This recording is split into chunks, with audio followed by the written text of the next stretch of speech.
नमस्कार, आप देख रहे हैं भारत टाइम्स न्यूज। मैं हूं आपके साथ सोनाली और आज के बुलेटिन की शुरुआत करेंगे बड़ी खबर के साथ। शाजापुर के ग्राम पतौली में स्थित श्री नित्यानंद आश्रम में 1008 अवधूत श्री नर्मदानंद बापूजी के पावन सानिध्य में 7 दिवसीय पंचकुंडीय महारुद्र यज्ञ रविवार को पूर्णाहुति के साथ संपन्न हुआ। 7 दिवसीय यज्ञ 20 मई से प्रारंभ हुआ और 26 मई को पूर्णाहुति हुई। पूर्णाहुति में बड़ी संख्या में लोग शामिल हुए। 7 दिनों तक यज्ञ में 30 से अधिक जोड़ों द्वारा प्रतिदिन सुबह शाम को आहुतियां दी गई।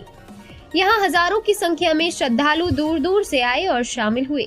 आश्रम पर आने वाले भक्तों के लिए दोनों समय भोजन प्रसादी की व्यवस्था रखी गई थी। इस दौरान सुबह से देर रात तक प्रतिदिन धार्मिक कार्यक्रम आयोजित हुए।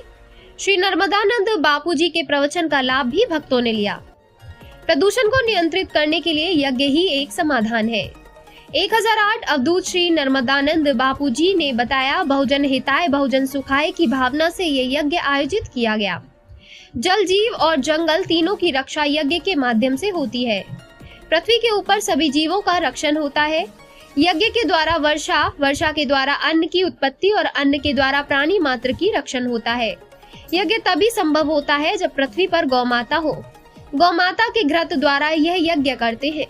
1 किलो गाय के घी द्वारा यज्ञ के माध्यम से 1 टन ऑक्सीजन उत्पन्न होती है। पृथ्वी पर प्रदूषण को नियंत्रित करने के लिए यज्ञ ही एकमात्र समाधान है। यज्ञ के माध्यम से प्रदूषण दूर होते हैं। महारुद्र यज्ञ का महत्व क्या है? सनातन धर्म में यज्ञ का बड़ा महत्व है। यज्ञ समस्त कामनाओं की पूर्ति के साथ सुख, समृद्धि और शांति प्रदान करता है। यज्ञों के कई रूप हैं। इनमें महारुद्र यज्ञ, सतचंडी यज्ञ, विष्णु यज्ञ, अश्वमेघ यज्ञ, राजसूय यज्ञ आदि अनेक यज्ञ जो अलग अलग कामनाओं को लेकर किए जाते हैं। देवों के देव भगवान शंकर को प्रसन्न करने के लिए रुद्र अनुष्ठान किया जाता है। अनुष्ठान के साथ भगवान शिव का अभिषेक पवित्र जल, दूध, शहद, दही, घी, गंगा जल, गन्ने का रस और बेलपत्र जैसी सामग्रियों से किया जाता है। हालांकि प्रत्येक सामग्री का अलग फल प्राप्त होता है।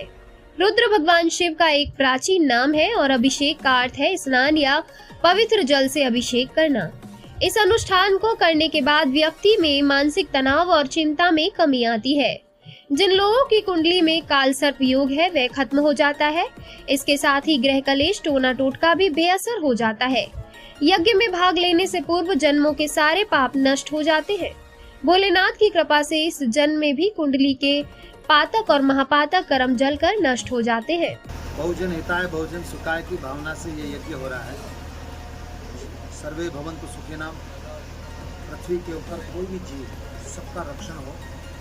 यज्ञासु यज्ञ से पर्जन्य, यज्ञ के द्वारा वर्षा, वर्षा के द्वारा अन्न की उत्पत्ति और अन्न के द्वारा प्राणी मात्र का रक्षण होता है।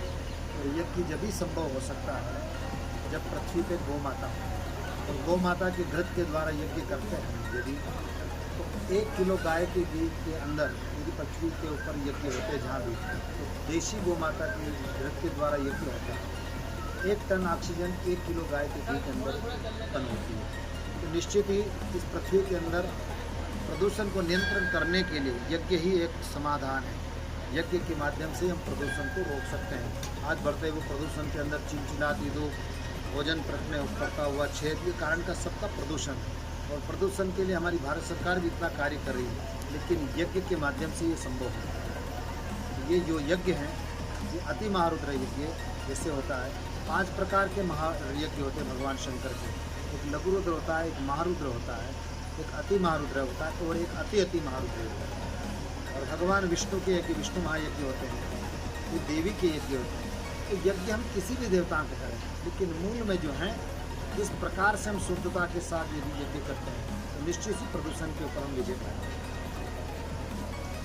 इस पृथ्वी के ऊपर गौ माता का रक्षण जब होगा, तो गौ माता जब होगी तो यज्ञ होंगे। तो यज्ञ जब भी हो सकता है कि लकड़ी होगी, और लकड़ी के लिए हमारे पृथ्वी के ऊपर ज़्यादा से ज़्यादा वृक्षारोपण हो, और वृक्षारोपण करके हम प्रदूषण को नियंत्रित कर सकते हैं।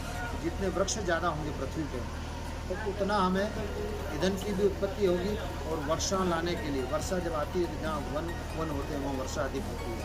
तो यज्ञ से पर्जन की भावना से सर्वे भवन्तु सुखिनः, सर्वे सन्तु निरामयो, सर्वे भद्राणि पश्यन्तु मात कश्चित कृतवाद। जय हिंद, वंदे मातरम।